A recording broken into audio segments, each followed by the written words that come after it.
toda la tierra. Que tu nombre, Señor, sea exaltado, que tu nombre sea bendecido.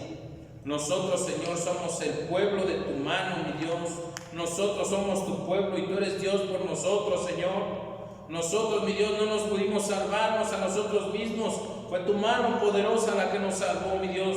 Por eso tenemos un corazón agradecido, un corazón contrito, un corazón humillado, que se acerque en este día para bendecirte, que se acerque en este día para alabarte, que se acerque en este día para exaltarte, porque dice tu escritura, Señor, que un corazón contrito y humillado no lo despreciarás tú, Señor, jamás. Con ese corazón, Señor, nos acercamos delante de tu presencia. Con ese corazón, Señor, nos acercamos delante de ti para engrandecerte, para glorificarte, mi Dios. Permite que nuestros labios, Señor eterno, entonen himnos, entonen cantos, Señor eterno, hacia ti, mi Dios. Que suba nuestra alabanza como un olor grato delante de tu presencia. Que suba nuestra alabanza, Señor, delante de ti, mi Dios, como ofrenda de olor grato a tu presencia. Gracias te damos, bendito Padre Celestial, en el nombre glorioso de nuestro Señor Jesucristo. Amén, Señor. Gloria a Dios, hermanos. Qué precioso es estar en la casa de Dios. Anhela mi alma y aún ardientemente estar en los atrios de Jehová. Mi corazón y mi carne cantan al Dios vivo, hermanos. Cuando pueda, venga a orar un momento, aunque esté solo. Esta casa nunca va a estar sola, es casa de Dios, hermanos. Le doy gracias a mi hermano Lino César Muñoz Fernández, compañero mío del instituto, quien hizo la invitación para que yo pudiera estar en este día con ustedes, hermanos. Les saludo con la paz de Dios al siervo de Dios, nuestro hermano Israel Carvajal, siervo de Dios de esta iglesia, Ebenezer, aquí en Citlali. Gracias, hermanos, por la invitación, y asimismo a toda la iglesia, hermanos, reciban un fuerte saludo, un abrazo de nuestro hermano siervo de Dios, nuestro hermano Nemesio Cruz Acosta, pastor titular de la iglesia Ebenezer, aquí en Los Ángeles, Iztapalapa, del Presbiterio de las Misiones. Y hermanos, el fin y el objetivo de esta transmisión es de glorificar el nombre del Señor, es de nosotros poder entrar en ese momento de adoración, de alabanza, de exaltación a nuestro Dios, para que nuestros corazones se unan al coro angelical, se unan a todas las demás iglesias que están cantando al Dios verdadero, y a una, como dice el Salmo 33, a una, digamos, a su nombre, gloria, aleluya. Le voy a invitar, hermano, que en su casa abra sus escrituras. En el libro del profeta Isaías, capítulo 12, muy conocido por todos, hermanos. Y mientras lo busca, hermano, yo le quiero dar gracias a Dios por esta oportunidad de estar aquí en su casa. Yo he entendido, Señor, hermanos, a lo largo del ministerio, que este lugar le pertenece solo a una persona, y es al Señor Jesucristo. Y si el Señor Jesucristo nos da la oportunidad, la permisión de estar aquí, sea para alabar su santo y bendito nombre. Ya lo tiene, hermano, Isaías capítulo 12, le vamos a dar lectura a todo este capítulo. La palabra del Señor dice así: en aquel día dirás, cantaré a ti, oh Jehová, porque aunque te enojaste contra mí, tu indignación se apartó y me has consolado. He aquí, Dios es salvación mía, me aseguraré y no temeré, porque mi fortaleza y mi canción es Jehová, Jehová quien ha sido salvación para mí. Sacaréis con gozo aguas de las fuentes de la salvación, y diréis en aquel día, cantad a Jehová, aclamad su nombre, haced célebres en los pueblos sus obras, recordad que su nombre es engrandecido. Cantad salmos a Jehová, porque ha hecho cosas magníficas, se ha sabido esto por toda la tierra. Regocíjate y canta, oh moradora de Sión, porque grande es en medio de ti el Santo de Israel, hermanos. Aleluya. Vamos a entonar esta preciosa parte de la Escritura. Regocíjate y canta, oh moradora de Sión. Regocíjate y canta, oh moradora de Sión. Regocíjate y canta, oh moradora de Sión, porque grande es.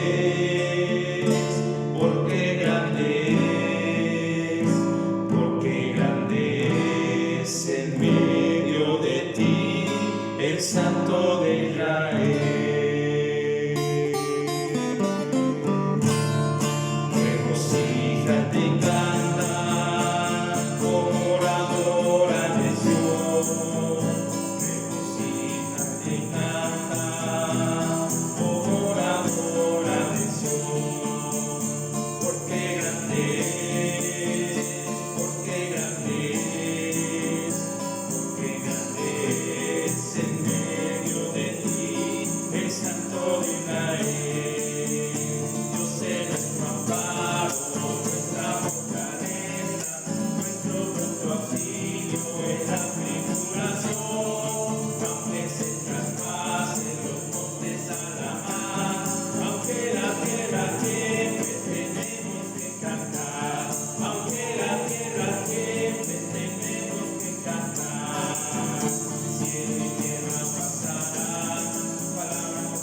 presencia del Señor hay sanidad, liberación. Se siente la presencia del Señor. Yo sé que estás aquí, Señor. Yo sé que estás aquí. Yo sé que estás aquí, Señor. Yo sé que estás aquí.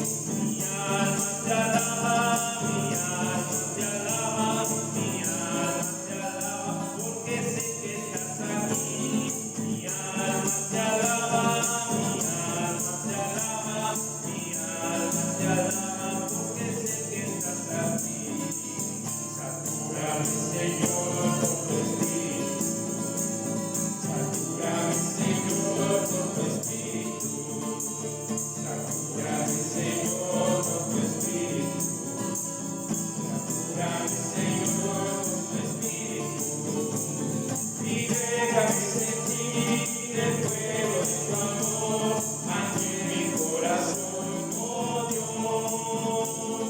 Y déjame sentir el fuego de tu amor aquí en mi corazón, oh Dios. Si no hubiera sido por el Señor, si no hubiera sido por el Señor, mi alma se hubiera perdido. Si no hubiera sido por el Señor, mi alma se hubiera perdido. Si no hubiera sido por el Señor. Hay victoria, hay victoria, hay victoria en el nombre del Señor. Hay victoria, hay victoria, hay victoria en el nombre del Señor.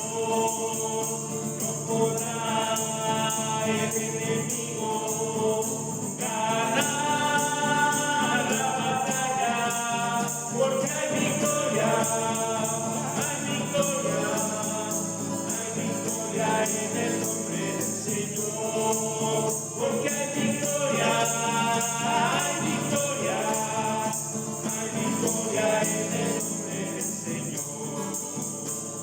Aleluya. ¿Cómo se siente, hermano, de alabar el nombre del Señor? ¿Se siente feliz? ¿Se siente gozoso? Dice, hermanos, que cada vez que nosotros estamos cerca de Él, cosas maravillosas vemos, cosas maravillosas conocemos, cosas extraordinarias vamos viviendo tomados de la mano del Señor. Y este hermoso coro, hermanos, nos invita a que estemos siempre tomados de la mano del Señor, aún en estos momentos de prueba, aún en estos momentos difíciles, de angustia, de situaciones. Nos invita a que nuestro corazón diga: de gloria en gloria te vemos. Cuanto más te conozco, quiero saber más de ti. ¿Sabe por qué? Porque Él hace alejar de nosotros nuestras iniquidades, porque Él hace alejar de nosotros nuestras preocupaciones, porque Él se acuerda de nosotros, porque Él tiene misericordia de nosotros. ¿Quiere un lugar seguro? Es cerca de nuestro Señor, es cerca de nuestro Dios. Por eso este precioso coro nos dice: de gloria en gloria te veo. Aleluya.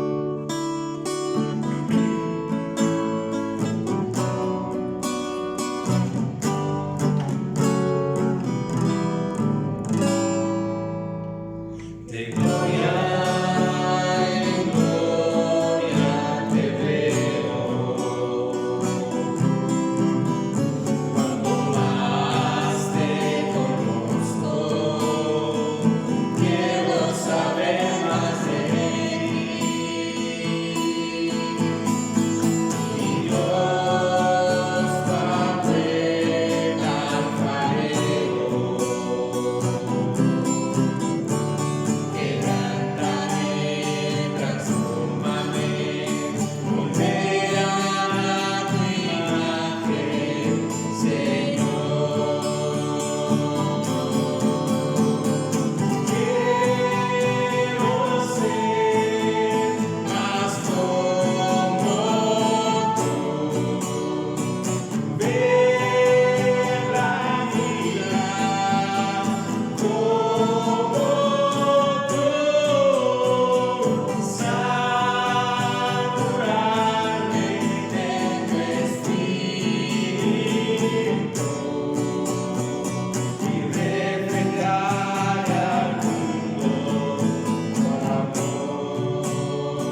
Y es tiempo, hermanos, de que entendamos que cuando la presencia de Dios llega a nuestros hogares, llega a nuestras vidas, es momento de hacer una oración.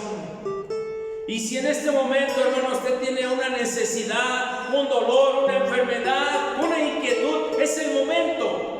Porque ahí está el Señor, ahí está nuestro Dios a su lado, junto a usted. Aquí está en este lugar, porque su nombre es sobre todas las cosas, porque su nombre está en todos lados. Vamos a orar, hermanos, en esta hermosa mañana. Vamos a decirle al Señor todas nuestras necesidades, todas nuestras cargas. Que Él se haga cargo, hermanos. Que Él se haga cargo de todas nuestras angustias, de todos nuestros dolores, lo que hay en nuestros hogares, lo que hay en nuestros trabajos, en nuestras escuelas, en nuestras vidas. Cierre sus ojos ahí en su hogar, hermano.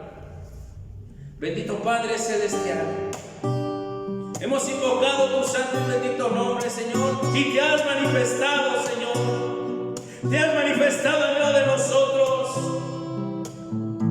Tu gloria, tu presencia ha descendido, Señor. Ahí donde están mis hermanos en sus hogares, aquí en este lugar, mi Señor. Quiero, Señor, pedirte por todas nuestras necesidades. Hay varias cosas, Señor, en nuestros corazones. Una de ellas muy importante, que tú guardes la vida, la integridad de tus siervos. En estos tiempos, Señor, hemos escuchado muchas noticias que tus siervos han estado padeciendo. Te rogamos con todo nuestro corazón que los cubras con tu Espíritu Santo. Que tu iglesia, Señor, si está pasando por una enfermedad, si está pasando por un momento difícil, Señor, atiendas a la necesidad. Porque nosotros tenemos un Dios poderoso. Porque nosotros tenemos un Dios cercano a nosotros, y ese eres tú, Señor. Dice tu palabra que tú sabes de que tenemos necesidad. Que todo lo que te pidamos al Padre, en el nombre de tu Hijo Jesucristo, tú nos lo harás, tú nos responderás. Mira, Señor, nuestros corazones. Mira la angustia, Señor, de cada uno de los hogares de esta iglesia. En sus necesidades económicas, Señor. Tu ayuda, Señor. Provee el pan, el vino, el aceite. Provee, Señor, las cosas necesarias para las familias. Porque aún en medio de esta pandemia, aún en medio de tribulaciones y de guerras, tu iglesia es sostenida por ti, Señor. Nosotros tenemos el alimento por ti, tenemos la vida por ti, todo te lo debemos a ti, Señor. De su presencia. Y en esa confianza, Dios, que hay contigo, Señor, te expresamos esta necesidad, este dolor, esta angustia. Ten misericordia de nosotros. Ten misericordia de nosotros, Hijo de David. Son sus manos. Hay algunos de mis hermanos que están padeciendo. Pero tú eres rey. Tú eres rey, Señor. De su presencia. Mira, Dios, de su iglesia, bendice a todos los hermanos, desde más grandes hasta los pequeños, a tus siervos, a tus ministros. Sienta su gloria. Ten misericordia, De su Señor. presencia.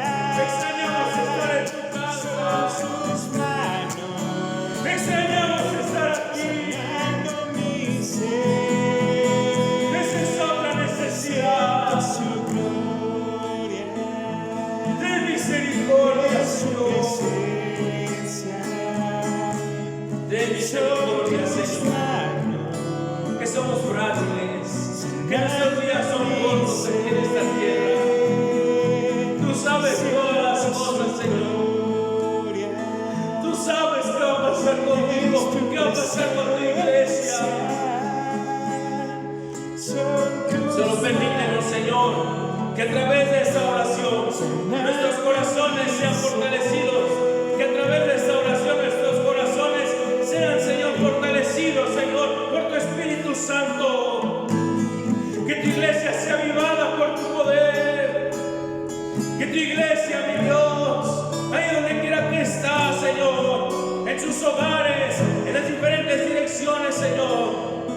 puedan sentir tu presencia, como desciende tu Espíritu Santo, el Santo Consolador, para atravesar este valle de lágrimas y que tú lo conviertas en fuentes de gozo, de alegría, Señor. Siento tu gloria. Solo eres tú capaz de hacer estas cosas. Es tu presencia. A Dios vivo, al único y sabio Dios, Tus manos nuestro Señor. sanando Confiamos mi en ser. ti, confiamos en ti, Señor, Siento que tu todas estas cosas van a pasar. es tu presencia. Veremos tu gloria en todo el mucho tiempo, Señor. Gracias, Señor. Gracias, Señor eterno. La gloria, la honra y la alabanza, mi Dios. Muchas gracias, Señor. Muchas gracias. ¿Cómo se siente el corazón, hermano? Bendecido por Dios, contento. Solamente dice, hay una expresión en nuestros corazones. Admirable, admirable es el nombre de Cristo. Porque pase lo que pase, nuestro Señor va a responder y responderá. Esa es nuestra confianza, que nosotros le pedimos. Tenemos esa confianza que Él nos va a responder, que Él va a contestar.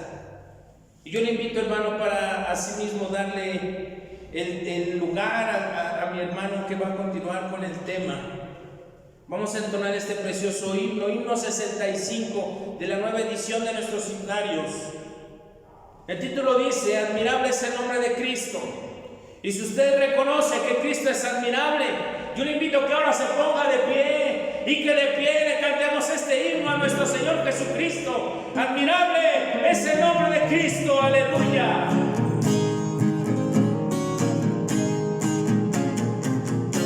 Admirable es el nombre de Cristo, su poder infinito sin igual.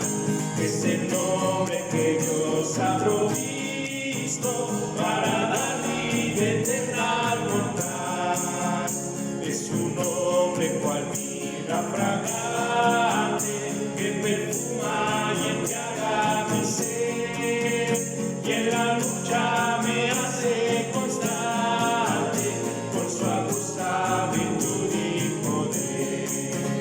Soy feliz por Jesús el Cordero, que por mí se inmoló en la cruz y con sangre marcó el sendero y me dio vida eterna y luz. Me constriñe el amor admirable de Jesús, mi precioso Señor, ya que solo su amor insondable pudo amar a tan vil pecador. En su amor mi esperanza reposa, aunque el mundo me ofrezca placer, ya mi vida con Cristo es dichosa, y hoy le amo con todo mi ser. Soy feliz por Jesús el Cordero, que por mí se inmoló en la cruz y con sangre marcó el sendero y me dio vida eterna y luz. ¿Quién habrá como tú tan amable, que perdonas y olvidas el mal? Solo tú, oh Cordero adorable, inmolado en madero fatal, aceptando con gozo admirable al que acude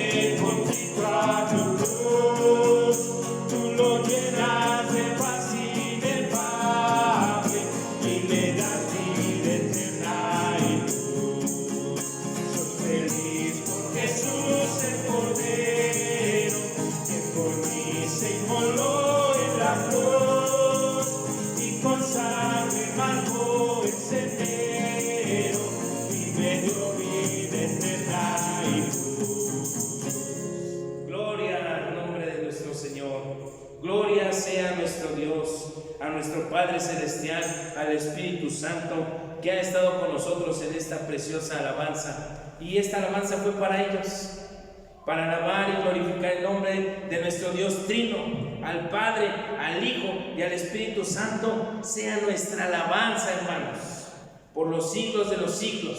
Esta generación, nosotros que estamos viviendo, le damos la gloria, la honra a nuestro Dios. Gócese en la presencia del Señor, hermanos. Gracias le damos a nuestro Dios y a nuestros hermanos por esta alabanza que el Señor nos permite tener en compañía de todos ustedes y sobre todo de nuestro Dios. Hermanos, un abrazo desde a distancia. Los amamos en el Señor. Cuídense mucho y que Dios les bendiga, hermanos. La paz de Dios. Paz de Dios, hermanos. Nuevamente nos encontramos con ustedes. Es todo un gusto estar en estas transmisiones que en la semana tenemos y el fin de semana en nuestras dos transmisiones, que es nuestra escuela dominical y vida y doctrina con nuestro hermano Israel. Sean todos bienvenidos y damos muchas gracias a nuestro hermano Carlos Napoleón, por los momentos de alabanza que ha compartido con nosotros. Lo hace con todo su corazón. Y bueno, hoy tenemos la bendición de tener la escuela dominical, el Evangelio según San Marcos. Bueno, te invito a que antes de empezar con nuestro tema, hagamos una oración para que Dios abra nuestras vidas, para que use mi vida también y para que sea de bendición para cada uno de nosotros. Padre eterno, Señor, gracias te damos primeramente porque tú nos permites tener estos momentos de comunión con tu iglesia. Señor, ciertamente estamos a distancia, sin embargo estamos unidos, Señor, en una misma fe y estamos unidos con un mismo Espíritu, que es tu Espíritu Santo, Padre eterno. Gracias, Señor, te damos por estos momentos, gracias te damos, Señor, porque tú eres fiel y tú eres el único que merece toda la gloria. Te pedimos, Padre Celestial, que tú hables a nuestras vidas a través de la escuela dominical el día de hoy y que pueda ser de bendición para cada uno de nosotros. En el precioso nombre de Cristo Jesús. Amén. Como te decía, el tema de la escuela dominical del día de hoy está en nuestra nueva raza, en la página 46, y corresponde a la sección de Conoce tu Biblia, parte 2. Este tema, como ya viste en el título, es Evangelio según San Marcos. Entonces, obviamente, como es Conoce tu Biblia, vamos a conocer un poco más del Evangelio según San Marcos. Y te voy a invitar a que abras tu Biblia en Marcos 1:38. Repito la cita, el Evangelio según San Marcos, capítulo 1, versículo 38. Dice la Escritura así: y les dijo, vamos a los lugares vecinos, para que predique también allí, porque para esto he venido. Y antes de iniciar el tema como tal, te voy a invitar a que veas esta cápsula que se preparó para hablar de este Evangelio. 5 datos que no sabías sobre el Evangelio de Marcos. Número 1. Su nombre judío era Juan y Marcos era su nombre romano. Y esto lo podemos comprobar en el libro de Hechos, capítulo 12, versículo 12. Y habiendo considerado esto, llegó a casa de María, la madre de Juan, el que tenía por sobrenombre Marcos. Número 2. Él fue el joven que huyó semidesnudo cuando arrestaron a Jesús en el Getsemaní. ¿Cómo podemos decir que esto es cierto? Bueno, en el Evangelio de Juan, el apóstol se menciona a sí mismo como el discípulo amado. Y Marcos, en su Evangelio, es el único que menciona este episodio porque se refería a sí mismo. Punto número 3.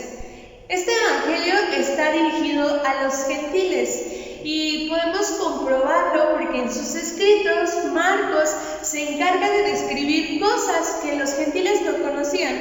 Por ejemplo, tradiciones judías, como lo hace en Marcos 7:3.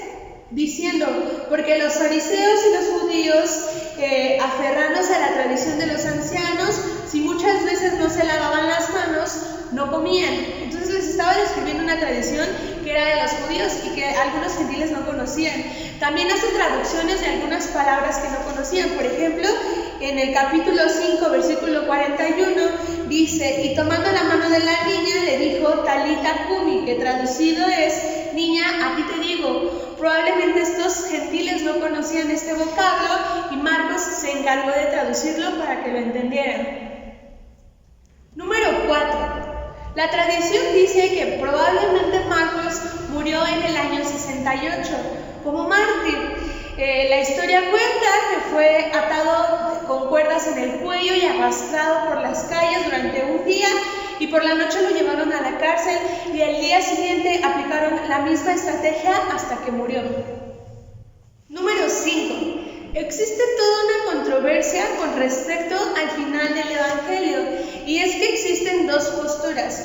La primera presenta un final corto del Evangelio, que sería el capítulo 16, pero hasta el versículo 8 únicamente. Y es que los manuscritos más antiguos así presentan el Evangelio. Pero la otra postura es que en escritos más tardíos hay 12 versículos añadidos al Evangelio. Y bien, esos fueron los 5 datos sobre el Evangelio de Marcos. Vamos a continuar con nuestro tema. Esos fueron 5 datos acerca del Evangelio de San Marcos. Y bueno, nuestro tema es bastante hermoso porque vamos a ir analizando ciertos puntos como lo hicimos con el Evangelio según San Mateo. Hace, creo, 4 temas tuvimos la oportunidad de hablar del Evangelio según San Mateo. Hoy le corresponde al Evangelio según San Marcos, pero tenemos que enfatizar algunas cosas con este libro. Una de las primeras cosas que yo quisiera que tú notaras es que cada uno de los libros que nosotros tenemos en nuestra Biblia, esos 66 libros que tenemos en nuestra Biblia, forman parte de un canon. ¿Qué significa canon? Significa regla o vara de medir, o para pasarlo al tema de la Biblia, significa que ha pasado ciertas normas para decir que son aceptados como palabra de Dios o palabra divina.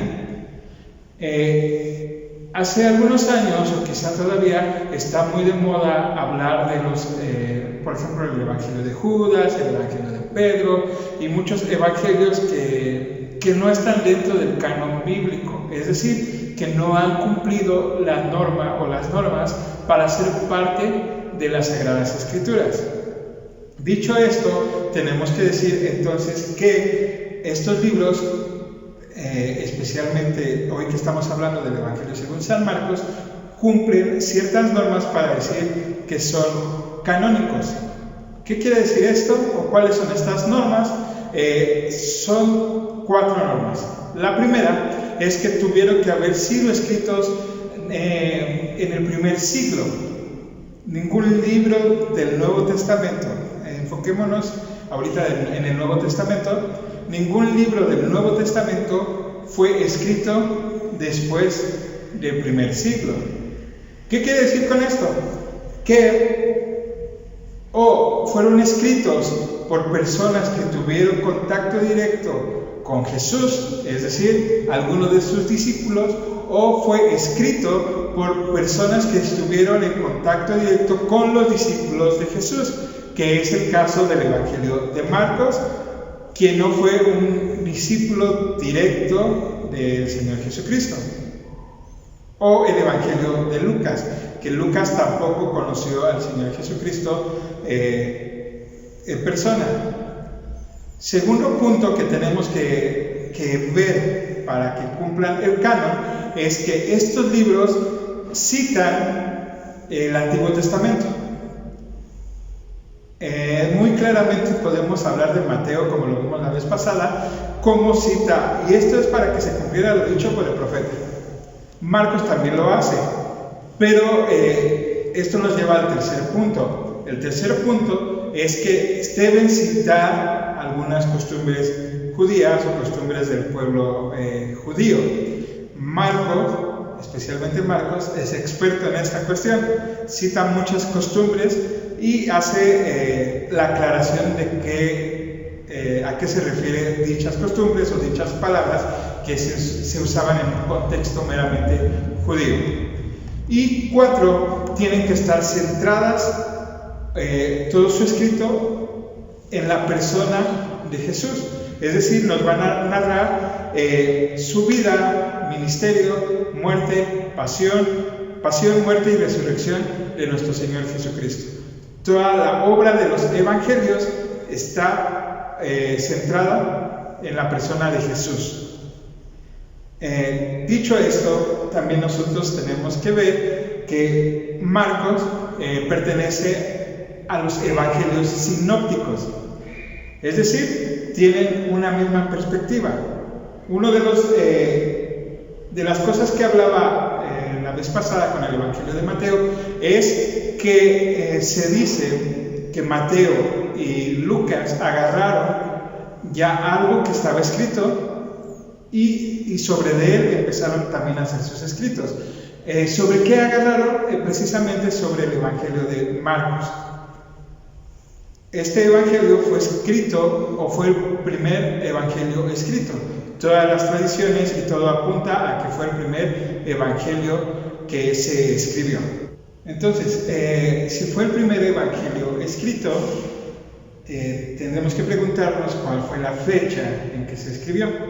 Bueno, aunque como lo dije la vez pasada, estamos hablando de fechas aproximadas, ya que algunas fuentes nos dicen una fecha y a veces no coinciden muy bien por ciertos testimonios históricos o evidencias históricas que los expertos conocen.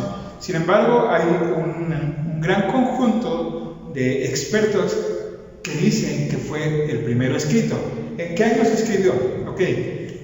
Se dice que se escribió a finales de los años 50 del primer siglo o a inicios de los años 60 del primer siglo, lo cual lo coloca así como el primer evangelio en ver la luz, en ser escrito.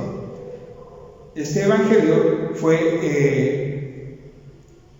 escrito, o la tradición nos dice que fue escrito por Juan Marcos. Sin embargo, se dice que Juan Marcos simplemente está citando las palabras de un apóstol, o que literalmente dice que está transcribiendo lo que le dice un apóstol. ¿Quién es este apóstol? Pedro. Mucha de la tradición y de los estudiosos respecto a esto dicen que son las palabras directas de Pedro, lo cual es muy hermoso, ya que estaríamos viendo la perspectiva directamente de uno de los discípulos más cercanos a nuestro Señor Jesucristo. ¿De dónde sacamos esta postura de que son palabras de Pedro? Bueno, hay algunos hombres a los cuales se les conoce como los padres de la iglesia, que corresponden del siglo II, todo el siglo II, en la historia de la iglesia. Sobre todo un hombre llamado Irineo y otro llamado Clemente de Alejandría. Ellos afirman que son las palabras del apóstol Pedro las que escribió Marcos. Ahora, ¿cuál es la probabilidad de que esto haya pasado? Es bastante. ¿Por qué? Porque en la historia Pedro concluye su ministerio en Roma, donde fue martirizado y donde también fue muerto. Y hay evidencia bíblica que nos habla de que Pedro y Marcos convivieron y que estuvieron muy relacionados. La primera evidencia la tenemos en la segunda carta a Timoteo 4:11, donde se lee esto. Solo Lucas está conmigo. Toma a Marcos y tráele contigo porque me es útil para el ministerio. Ok, aquí está hablando el apóstol Pablo, que se encuentra preso en Roma. Y entonces le dice a Timoteo, toma a Marcos que está contigo y tráelo porque me es útil en el ministerio. Y la carta de Pedro, la primera carta de Pedro 5:13 dice: los seguidores de Cristo que están en la ciudad de Roma les mandan saludos. Ellos, igual que ustedes, forman parte del pueblo de Dios que ha elegido. También les manda saludos Marcos, a quien quiero como a un hijo. También les manda saludos Marcos, a quien quiere como un hijo, dice el apóstol Pedro, lo cual sí, definitivamente estuvieron juntos, y no solamente juntos, sino que estaban muy unidos.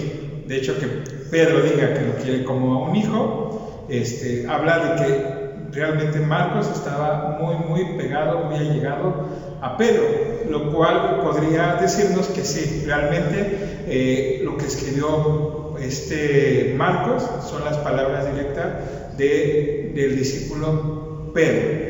Dicho esto, vamos a hablar un poco acerca del autor, es decir, de Marcos. Marcos significa martillo grande. Marcos era un cristiano de origen judío, nacido en Jerusalén, cuya casa, la casa de Marcos, mejor dicho, la casa de su mamá, quien era María, una de las Marías, servía como refugio o centro de reunión para los primeros cristianos. Esto lo podemos ver en Hechos 12:12. Y habiendo considerado esto, llegó a casa de María, la madre de Juan, el que tenía por sobrenombre Marcos, donde muchos estaban reunidos orando. Recuerden esa parte de la sección de Hechos, ellos estaban orando porque tenían a Pedro aprisionado. Entonces Pedro, cuando sale por medio de un ángel, llega a esa casa donde ellos estaban orando. Y aquí enfatiza que era la casa de María, la mamá del discípulo Juan, apodado Marcos o martillo grande. Como lo vimos en los 5 puntos, Juan era su nombre judío y Marcos era su nombre romano.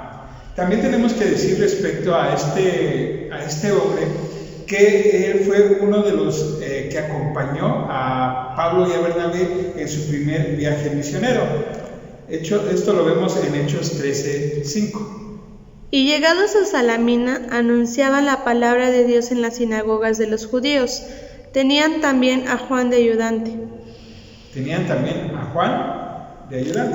Entonces, Juan fue uno de los que estuvieron codo a codo, hombro a hombro con el apóstol Pablo y junto a Bernabé. Pero Marcos pasa a la historia como alguien complicado, ¿sabes? Porque este hombre o este joven todavía era un poquito inmaduro. ¿Y qué cree que pasó? Pues simplemente no aguantó la presión del ministerio y renunció. Se echó para atrás y ya no quiso acompañar a Pablo ni a Bernabé en esta obra. Esto lo podemos ver en Hechos 13:13. Habiendo zarpado de Pafos, Pablo y sus compañeros arribaron a Perge de Panfilia, pero Juan, apartándose de ellos, volvió a Jerusalén. Pero Juan se apartó de ellos y regresó a Jerusalén. Esto a mí me conmueve bastante porque muchas veces nosotros renunciamos a ministerios o renunciamos a algunos encargos, a algunos trabajos que se nos han encomendado, y cada trabajo es realmente importante. Servimos a Dios y lo hacemos para Dios. A veces pasa de que nuestro carácter no está formado del todo para soportar las adversidades de dicho puesto. Esto no quiere decir que ya vamos a tirar la toalla siempre y nos vamos a excusar de que somos como Marcos y que somos inmaduros. No. Sin embargo, podemos aprender algo de Marcos. Marcos realmente estaba en una situación compleja y difícil, y no cualquiera se atreve a dejarlo todo e irse y servir al Señor en lugares extraños, en peligro de ladrones, como dice la Escritura. Sin embargo, realmente él era un discípulo y realmente anhelaba servir a Dios con todo su ser. A pesar de que tuvo un fracaso en su ministerio, esto no le impidió que siguiera esforzando y trabajando para el Señor. Esto lo podemos ver más adelante en la narrativa bíblica en Colosenses 4:10. Aristarco, mi compañero de prisiones, os saluda, y Marcos, el sobrino de Bernabé, acerca del cual habéis recibido mandamientos. Si fuere a vosotros, recibidle. Aquí dice el apóstol Pablo mismo diciendo que Marcos lo saluda y que si fuera ellos que lo recibieran. ¿Por qué? Porque era un hombre digno de confianza y era un hombre que realmente ya se había ganado la confianza de Pablo. Incluso, ya lo leímos hace rato, según a Timoteo 4:11, le dice Pablo a Timoteo: trae contigo a Marcos porque me es útil en el ministerio.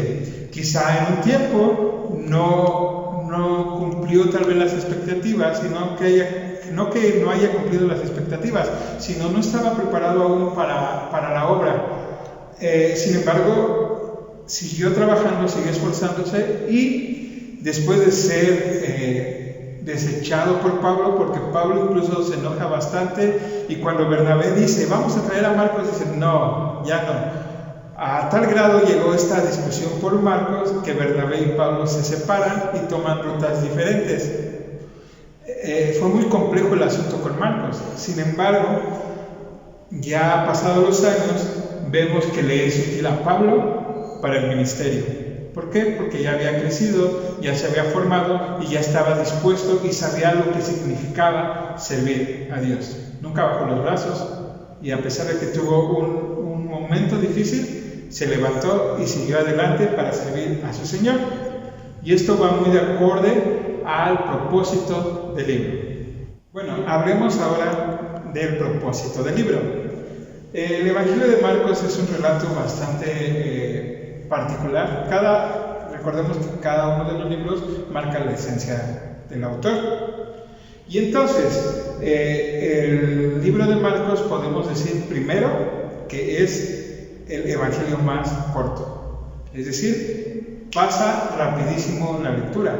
Así como hablamos de Mateo, que Mateo es una introducción o que sirve de puente para pasar del Antiguo Testamento al ministerio de Jesús, y cómo Mateo constantemente regresa a recitar lo que dicen los profetas. Recordemos esas palabras: esto pasó para que se cumpliese lo dicho por el profeta. Y entonces hay una amalgama ahí que hace Mateo. En el caso de Marcos es muy diferente, ya que él se procura ser rápido en esta cuestión de narrar lo que está haciendo nuestro Señor Jesucristo. Marcos por eso se dice que realmente lo escribió, que lo dictó Pedro, o que detrás de Marcos está Pedro. ¿Por qué? Porque tiene mucho del carácter de Pedro. El relato es simple, pero muy ágil. Nos narra el ministerio de Jesús de una forma muy muy clara, y enfatiza más en lo que hizo Jesús que en lo que dijo Jesús. Esta es una de las características. Se enfoca más en lo que hizo Jesús que en lo que dijo Jesús. Y pasan los hechos muy muy rápido. Es decir, y tú lo puedes ver muy claro si ya leíste Marcos o si lo quieres leer en estos días, te vas a dar cuenta que Jesús hizo esto, e inmediatamente hizo esto, y después o enseguida hizo aquello. Entonces inmediatamente Marcos te va narrando, te va empujando al evento que sigue. No se detiene a dar detalles, no se detiene a adornarte las cosas, sino que inmediatamente después hizo esto. Enseguida hizo aquello, y después fue llevado al desierto por el Espíritu. Todo pasa muy muy rápido en el Evangelio de San Marcos. Y otra de las características que tiene es que explica a detalle ciertas costumbres o incluso ciertas frases judías que están en hebreo, pero las traduce al griego para que su audiencia lo entienda. El propósito de este libro es mandar un mensaje o narrar los hechos de Jesús a una iglesia gentil que se encuentra en Roma. Esto contrasta con el Evangelio de Mateo que vimos la vez pasada, porque el Evangelio de Mateo estaba con el propósito de ser enviado a una iglesia judío-cristiana, es decir, que en su mayoría entendía todo lo que decía el Antiguo Testamento. Y entonces no se detenía a detallar esos puntos. Marcos sí, porque sabe que no toda la comunidad que va a escuchar este mensaje entiende lo que dice. Entonces, ¿dónde podemos ver esto? Por ejemplo, Marcos 15:42. Cuando llegó la noche, porque era la preparación, es decir, la víspera del día de reposo. Es decir, la víspera del día de reposo. O al traducir palabras arameas como Marcos 3:17. A Jacobo, hijo de Zebedeo, y a Juan, hermano de Jacobo, a quienes apellidó Boanerges, esto es, hijos del trueno. 5:41. Tomando la mano de la niña le dijo, Talita Cumi, que traducido es, niña, a ti te digo, levántate. Y 7:11. Pero vosotros decís, basta que diga un nombre al padre o a la madre, es corbán, que quiere decir mi ofrenda a Dios, todo aquello con que pudiera ayudarte. Ok, en estos pasajes vemos cómo él se preocupa porque sus lectores entiendan lo que está diciendo. Entonces vemos que realmente fue dirigido este evangelio a una comunidad gentil y él lo tiene muy en cuenta y tenía un propósito muy especial: dar aliento a aquellos que estaban en persecución. La iglesia en ese momento estaba en persecución.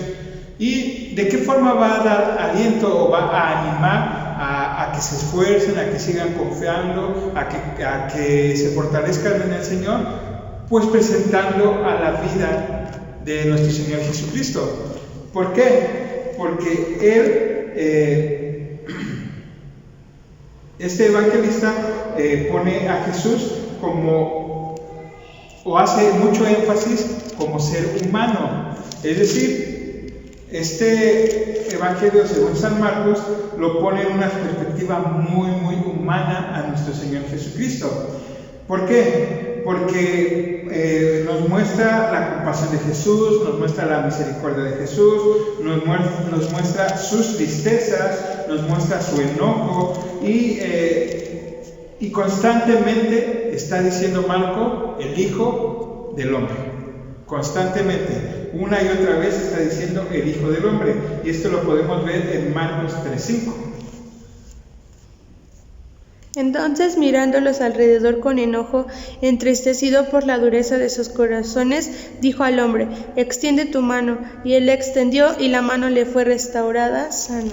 Aquí vemos cómo en un solo pasaje narra el enojo y la tristeza, y también la misericordia. Marcos 6:6. Y estaba asombrado de la incredulidad de ellos y recorría las aldeas de alrededor enseñando. Entonces aquí vemos cómo está en asombro. 6:31.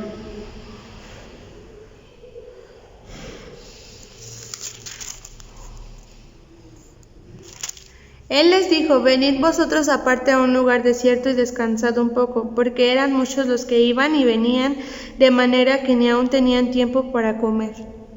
Entonces vemos cómo Marcos está enfatizando en la parte humana de nuestro Señor Jesucristo, pero a la vez exalta la deidad de nuestro Señor Jesucristo. ¿De qué manera? Aunque nos lo presenta de una forma muy humana y hace énfasis en que realmente nuestro Señor Jesucristo compartía la naturaleza humana, desde un principio Él dice su naturaleza divina. ¿Y cómo lo dice? Marcos 1:1. Principio del Evangelio de Jesucristo, Hijo de Dios. Principio del Evangelio de Jesucristo, quien es Hijo de Dios. Ahora, esta palabra de Hijo de Dios en ese momento pesaba mucho, ya que si es Hijo, quería decir que compartía absolutamente todas las cualidades de Dios. Por eso es que cuando Él se declaraba Hijo de Dios ante las multitudes, hacía mucho revuelo, porque al referirse Hijo de Dios, se ponía al mismo nivel de Dios. Entonces Marcos, aunque el contexto o el propósito del libro es mostrar a Jesús como siervo, también lo muestra desde un principio como Dios. Y te decía hace un momento que Marcos dirige esta carta a aquella iglesia que está en persecución, que está sufriendo y que es vulnerable, así como lo fue nuestro Señor Jesucristo. En su parte humana, Él fue vulnerable. Entonces, lo que les está tratando de decir a los seguidores de Jesús, a la iglesia de ese momento que estaba en persecución, es algo tal vez muy simple, lo voy a decir ahorita, pero es: vean a Jesús, sigan a Jesús, busquen a Jesús, quien siendo Dios, pero compartiendo nuestra naturaleza, Él pudo servir a los seres humanos, pero también servir a su Padre y cumplir el propósito divino. Ahora, ¿cuál es este propósito? Bueno, eso lo vamos a ver ahorita en el énfasis del libro. En conclusión, el propósito del libro es mandar un mensaje a una iglesia que se encontraba en aflicción y perseguida, de que Jesús se puede identificar con ellos como hombre, pero que también Jesús es su Dios, y que ellos pueden aprender de Jesús a servir a pesar de la situación en la que ellos vivan. El bosquejo del libro. Pasemos a hablar del bosquejo del libro, o cómo está formado este pequeño libro. Aunque el Evangelio de Marcos va a tocar los mismos temas que el Evangelio de Mateo y el Evangelio de Lucas, tenemos o podemos dividirlo en ciertas partes para seguir una temática. Respecto a esto, quisiera decir que también Marcos tiene una forma muy particular de poner las cosas. No es un libro con una narrativa corrida, sino que está hablando de unas cosas que tal vez no tengan sucesión inmediata, pero es que él acomoda las cosas de una forma más temática. Es decir, que si ahorita va a empezar a hablar de las parábolas, pues avienta la mayoría de las parábolas todas juntas. Si va a hablar de los hechos de Jesús o de las aldeas que visitó, pues las avientan todas juntas. Y esto es muy característico del libro, como lo dijimos en el propósito, de que las cosas las hace muy rápidas, y para hacerlas muy rápidas, pues tiende a hacer esto, poner las cosas por temáticas, parábolas con parábolas, enseñanza con enseñanza, sanidades con sanidades. Entonces es muy específico Marcos en esta cuestión, pero en todo el libro tenemos 7 partes. La primera es inicio del ministerio de Jesús, y esto está en Mateo 1, del versículo 1 al versículo 3. Y obviamente que nos va a hablar de absolutamente todas las cosas que Jesús empezó a hacer. Punto 2. Ministerio de Jesús en Galilea. Punto 3. Retiradas estratégicas de Galilea.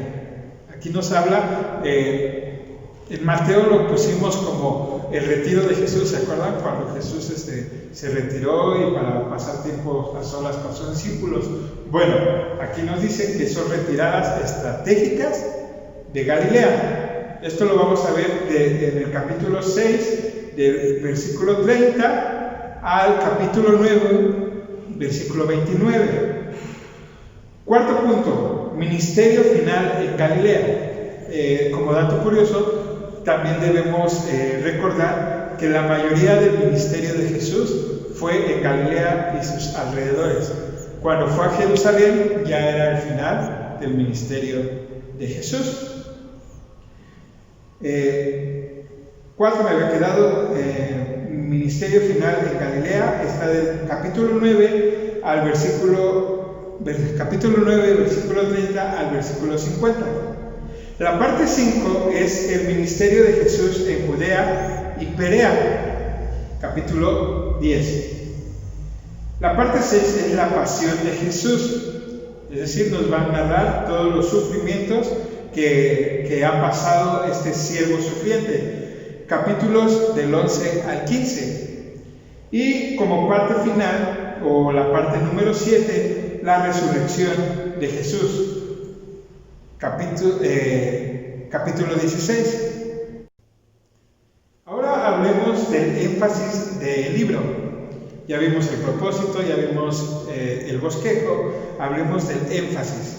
¿Qué es lo que realmente resalta cuando nosotros leemos el Evangelio de Marcos? Ok, lo primero que yo te podría decir es que a este libro también se le conoce como el Evangelio de la acción. Es decir, hace un momento yo te decía que Marcos va haciendo una narrativa muy rápida, pero que en esa narrativa se enfoca más en lo que hizo Jesús que en lo que dijo Jesús. Entonces se le conoce como el Evangelio de la acción, pero siempre poniendo como ejemplo a nuestro Señor Jesucristo. Y eso es muy hermoso. Y uno de los énfasis dentro del servicio es la cruz. Uno de los propósitos que nosotros no podemos dejar a un lado como cristianos es que Jesús nació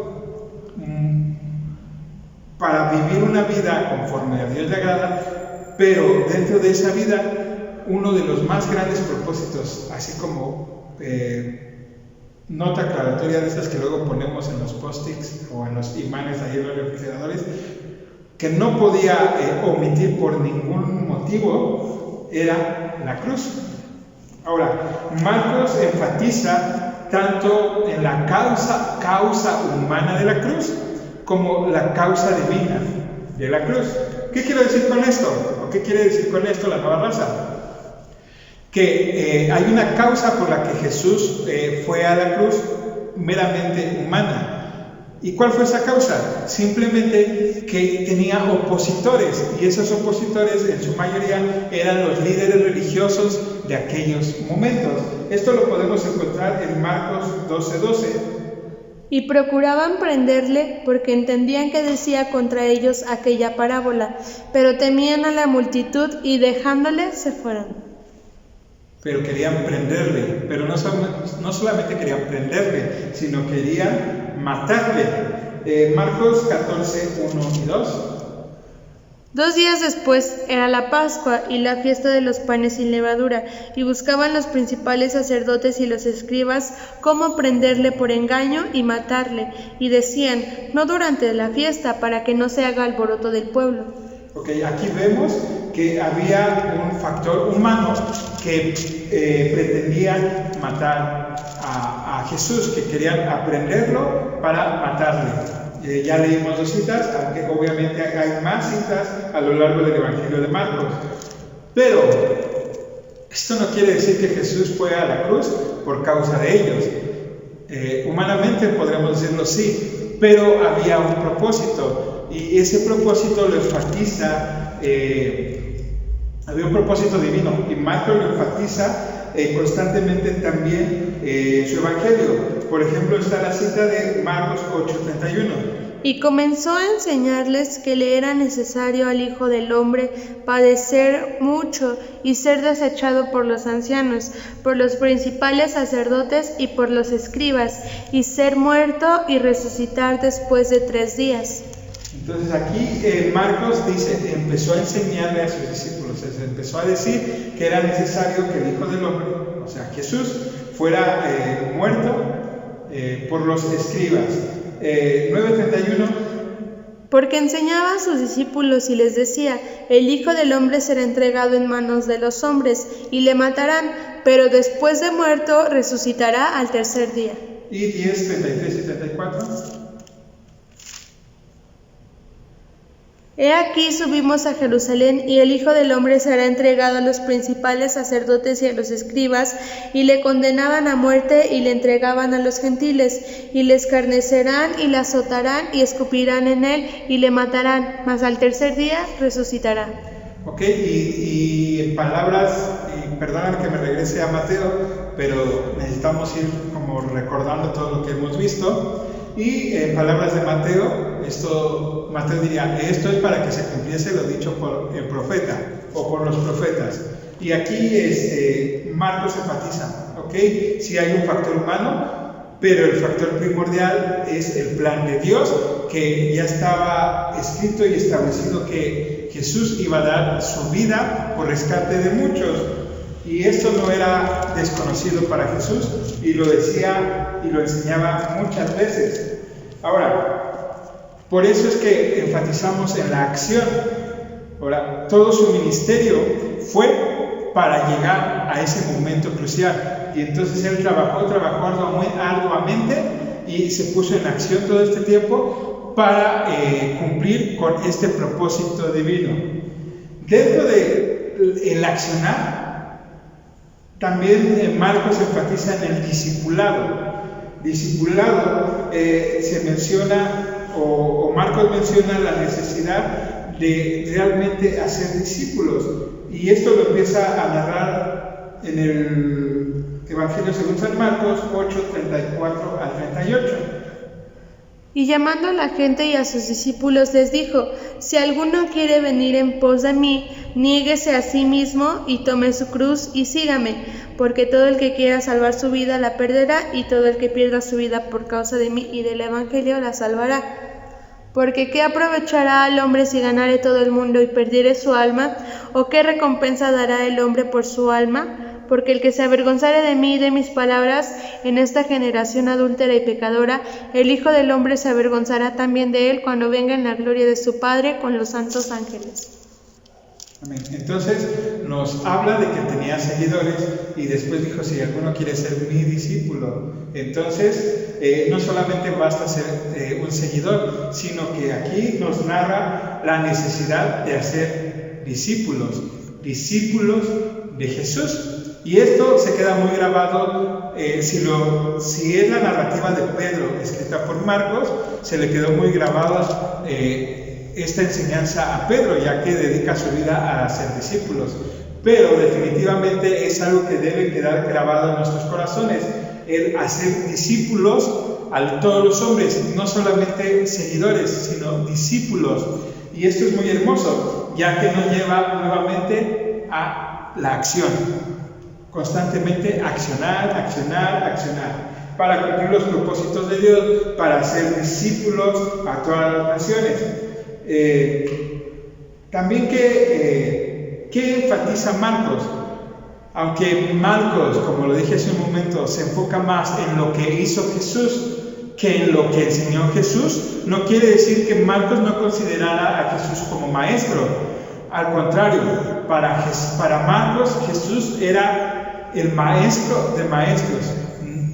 Podríamos decir que Jesús, y esto lo dice a veces aquellos que solamente han oído a Jesús una que otra vez, dicen: Jesús fue un gran maestro. Sí, pero es que no solamente fue un gran maestro, sino que fue el maestro por excelencia. Si a alguien se le puede llamar maestro en toda la historia y en todo el globo terráqueo como tal, que cumple absolutamente todas las características del maestro, ese es Jesús. Y esto lo conocía Marcos. Y repito, aunque él no se enfocó tanto en lo que dijo, sino en lo que hizo, el Evangelio de Marcos hace énfasis de que Jesús es maestro. ¿Y cómo sabemos esto? Porque la palabra maestro, enseñanza, enseñar, rabí, Jesús enseñaba, todas estas frases aparecen 39 veces en este libro de solamente 16 capítulos. Entonces constantemente está diciendo: Jesús enseñaba, Jesús es rabí, Jesús es maestro, y el maestro por excelencia. Entonces vemos nuevamente cómo Jesús está en acción.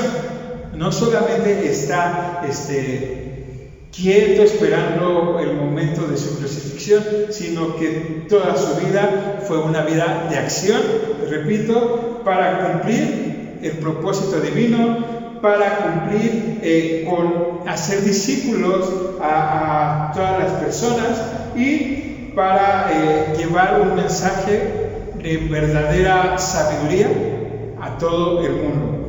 Y esos son los énfasis que hace Marcos respecto a la persona de Jesús, pero también hay un énfasis que hace muy peculiar, es el anonimato mesiánico. ¿Qué quiere decir esto? Que vemos muy constante que Jesús le dice a aquellos que sanan, ve al templo, por ejemplo, y no digas quién hizo esto, tú nada más preséntate a los sacerdotes, presenta tu ofrenda y ya. Marcos enfatiza en un anonimato mesiánico. Esto lo podemos ver, por ejemplo, en Marcos 1, 32 al 34. Cuando llegó la noche, luego que el sol se puso, le trajeron todos a los que tenían enfermedades y a los endemoniados. Y toda la ciudad se agolpó a la puerta, y sanó a muchos que estaban enfermos de diversas enfermedades, y echó fuera muchos demonios, y no dejaba hablar a los demonios porque le conocían. Ok, no dejaba hablar a los demonios porque le conocían. Ellos sabían que él era el Mesías. Entonces, inmediatamente, y en muchos otros pasajes, ordena que se callen. Podemos ver otro ejemplo, por ejemplo, en Marcos 8, 27 y 30.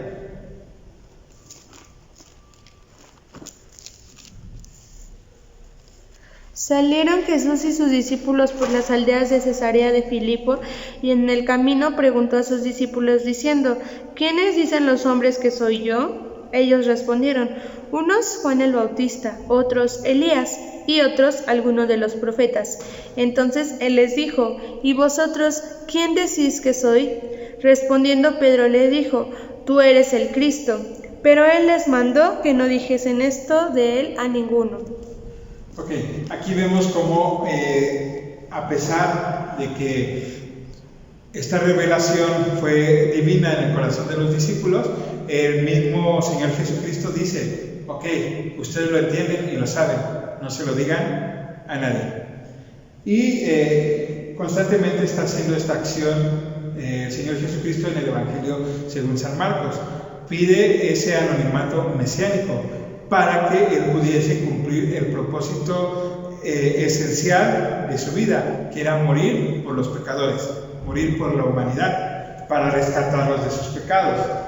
Una de las palabras que hoy quiero que se te queden muy grabadas en tu mente y en tu corazón es acción.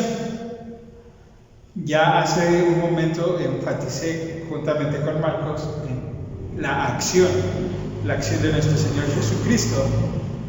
Pero aquí quizá vayamos a meternos, como siempre, en algún debate o algún asunto ahí muy particular con el Evangelio de Marcos.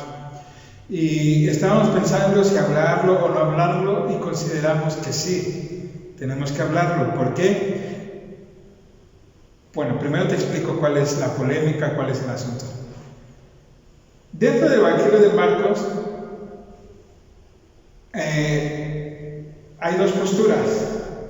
El Evangelio de Marcos, como lo conocemos en Reina Valera 1960, o el Evangelio de Marcos como se conocen en otras traducciones, ya sean modernas o no tan modernas, pero que tienen ahí un encabezado o un pie de página muy particular. Y ese pie de página es que a partir de Marcos 16, 9 hasta el final, que acaba en el versículo 20, la nota a pie de página dice que estos versículos no se encuentran en los manuscritos más antiguos o en los manuscritos más apegados al original.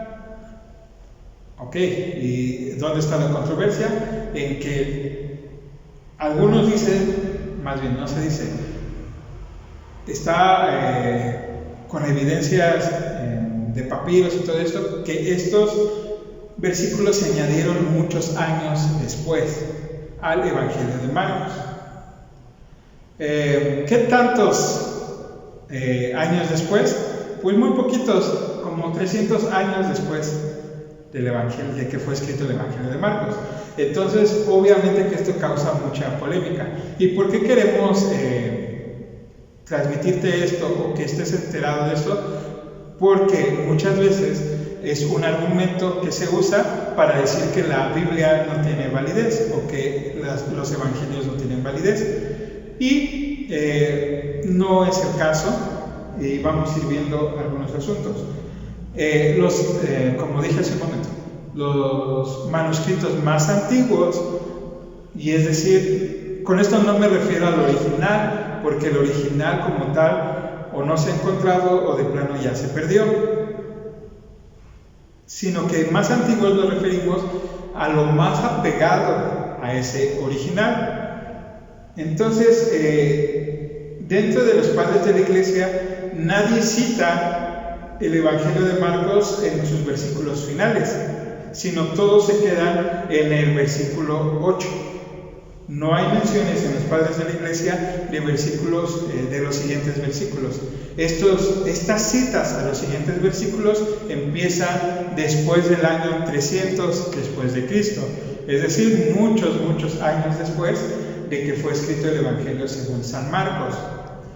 Y entonces aquí tal vez tú dirás, ¿qué pasa? Porque uno de los eslogan que más usa el cristiano es ir por todo el mundo y predicar el Evangelio a toda criatura. El que creyere y fuere bautizado será salvo, mas el que no creyere será condenado. Y estas señales seguirán a los que creen. En mi nombre echarán fuera demonios, hablarán nuevas lenguas, tomarán en las manos serpientes, y si bebiere cosa mortífera no les hará daño. Sobre los enfermos pondrán sus manos y sanarán. Y es algo que se predica bastante dentro de nuestras iglesias y que nosotros tenemos que tener muy en claro cuáles son estas situaciones. Si el Evangelio de Marcos realmente termina en capítulo 16, verso 8, ¿en qué nos afectaría? Realmente en nada. ¿Por qué? Porque todo el Evangelio de Marcos está enfatizando en la acción de Jesucristo por cumplir ese Evangelio y llevar el nombre de su Padre, a honrar el nombre de su Padre por medio de su muerte en la cruz para salvación de la humanidad. Pero también en la acción de estar haciendo discípulos constantemente. No se quedaba quieto y enfatizaba en hacer discípulos. Entonces, si nosotros quitáramos los versículos finales, de todas maneras Marcos nos está diciendo: haz discípulos, así como Jesús hizo discípulos, tú haz discípulos. Y entonces nos lleva a un constante trabajo. El énfasis de Marcos no era detallar todas las cosas como lo hizo Mateo. Mateo estaba interesado en detallar la genealogía, en detallar a los profetas, en detallar cómo Jesús cumplió todo el plan divino, así detalle por detalle, incluso lo pulía para que su audiencia judío-cristiana pudiera entenderlo y se convirtiera. Ahora, el propósito de Marcos es que su audiencia gentil se diera inmediatamente cuenta de la obra de Jesús y qué es lo que pedía de ellos. ¿Y qué pide de ellos? Que accionen. Ok, ya te presentamos a Jesús, cree en Él. Ya crees en Él, ahora haz discípulos. Ya haces discípulos, ahora pues sigue viviendo como Jesús vivió. En amor, en misericordia, en bondad, en mostrar toda la gracia de su Padre con los demás. Y si realmente Marcos escribió hasta el versículo 20, pues afirma aún más el mensaje, simplemente le da fortaleza. Ahora, yo no te puedo decir cuál de las dos posturas es netamente la correcta, porque no estuve ahí, porque no escribí junto con Marcos. Sin embargo, si está o no está esta parte final, no altera el mensaje de Jesucristo y su obra en la cruz del Calvario, y tampoco debe alterar tu fe en Jesús y tu accionar con Jesús. ¿Cuál es la conclusión con la que llegamos al final de este Evangelio? Que hubo un hombre que hizo todo lo que estuvo en sus manos para cumplir el propósito de Dios y para rescatar a la humanidad de las garras del pecado. Ese hombre fue Jesús. Y nosotros como iglesia que creemos en este mensaje, necesitamos ser hombres y mujeres de acción, niños y jóvenes de acción, que estemos para servir a Jesús y para servir a la iglesia y para servir al mundo, porque eso es lo que nos ha enseñado nuestro Maestro, reconocer a Jesús en todo tiempo. Y entonces nos da una perspectiva también muy especial, que debemos enfocarnos más en el hacer que en el decir, porque como cristianos a veces decimos, esa cosa es del diablo, o esa cosa que está haciendo mi vecino está mal, pero a veces como cristianos nos quedamos enconchados, perdón por la palabra, en nuestras casas y no hacemos por llevar ese mensaje de salvación a aquellos que viven en idolatría, o aquellos que están presos en alguna adicción, o aquellos que necesitan esa paz y tranquilidad en su corazón y no nos movemos, y entonces solamente somos de palabras y no de acciones. Y entonces lo que nos enseña Marcos, el Evangelio según San Marcos, es accionar. Sé un cristiano de acción.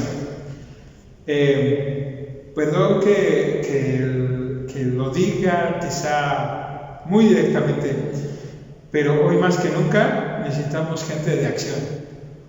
Pero el templo está cerrado y no tengo nada que hacer. No, tenemos mucho que hacer. Y tanto nuestro pastor, el hermano Israel, se esfuerza por traernos enseñanzas. En cada transmisión que él hace, se esfuerza por llamarnos, por ver cómo estamos, y siempre estar pendiente de la iglesia, está accionando. Pero la iglesia no es llamada a quedarse sentada, sino que accionemos y que busquemos qué hacer en estos momentos de pandemia o de aislamiento o de distanciamiento, no sé cómo lo quieran llamar, porque según es distanciamiento, pero vemos la ciudad igual o peor que antes, como que dijeron, ya nos cansamos de estar encerrados y todo el mundo está en la calle. Bueno, se trata de que tú llegues con tu pastor y digas, yo quiero dar la alabanza de la siguiente semana, o yo quiero dar el tema de la siguiente semana. Ok, no sabes, no tienes los medios, nosotros te apoyamos, pero que salga de ti hacer esta obra, que tengas un corazón como el corazón de Jesús, acción. Y cierro con esto. Si lo escribió Marcos, él entendió de parte de Pablo, de parte de Pedro, de parte de Bernabé, que tenían que ser hombres de acción. Si Marcos escribió para transmitir el mensaje de Pedro, entonces Pedro le quedó clarísimo que tenían que accionar, que tenían que hacer lo mejor para su maestro y hacer y vivir para Jesús, vivir realmente para la gloria de Dios. Y eso es lo que nos enseña el Evangelio de Marcos. Y creo que hay un gran reto en nuestras vidas, que realmente busquemos la gloria de Dios en nuestras vidas y que seamos relevantes para el reino. Y te voy a invitar a que hoy cerremos esta escuela dominical haciendo una oración no fuerte, no porque más grites, más te escucha Dios, tampoco una oración sin mover los labios, porque si es oración es porque vas a hablar, pero que sea muy consciente. Tampoco quiero, o se trata de una oración de 3 horas, pero sí muy consciente de qué es lo que le vamos a pedir al Señor. Y en este momento, la vez pasada cuando hablamos de Mateo, hablamos de ser leales a Jesús, de ser leales a Dios. Hoy quisiera pedirle a Dios que seamos proactivos para el reino, para su reino y para su gloria. Padre eterno, Señor, muchas gracias te damos por tu hermosa palabra. Muchas gracias porque tú empleaste a hombres que realmente querían que tu mensaje, Señor, resplandeciera por todos los rincones del mundo. Señor, queremos pedirte que así como cada uno de estos hombres que nos narran las Escrituras, como Marcos, como Pedro, como Bernabé, como Pablo, como todos tus discípulos y todos los que te escucharon, inmediatamente empezaron a accionar, nosotros queremos pedirte en el precioso nombre de Cristo Jesús que pongas esa llama ardiente en nuestros corazones de vivir para tu gloria. Queremos ser hombres y mujeres de acción, queremos ser una iglesia de acción. Señor, que no nos conformemos solamente con recibir, sino que hoy es un buen momento para buscar cómo llevar tu mensaje a todas las criaturas, a todos los hombres, Señor. Queremos pedirte en el precioso nombre de tu Hijo amado que nos pongas, Señor, donde seamos eficientes y donde podamos llevar tu glorioso mensaje. Señor, a veces pensamos que nuestra vida no es digna para llevar tu mensaje por muchos factores. Pero, ¿sabes?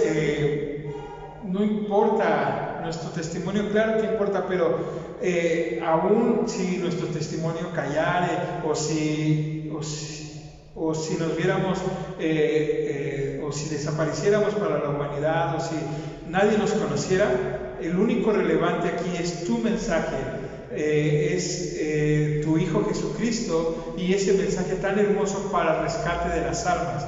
Quiero pedirte en este día que tú pongas, Señor, esa conciencia en nuestros corazones de que debemos ser hombres y mujeres de acciones, hombres creyentes que realmente pongan sus pies en acción, sus manos en acción, su mente en acción, su corazón en acción. Y para que seamos cada uno de nosotros ayuda y fortaleza para toda la iglesia, para todo creyente y para todos aquellos que nos ven y nos escuchan. Gracias te damos en el precioso nombre de Cristo Jesús. Amén. Bueno, ahora te voy a invitar a que nos despidamos de esta transmisión recitando el Salmo número 23. Hoy quisiéramos cambiar un poco la dinámica y realmente el énfasis que otras versiones le dan a partes de las Escrituras son muy hermosos. Y vamos a ir, no recitando, más bien leyendo, dando lectura al Salmo 23 en diferentes versiones. Hoy hemos escogido la traducción del lenguaje actual. Y dice así el Salmo número 23. Tú, Dios mío, eres mi pastor. Contigo nada me falta.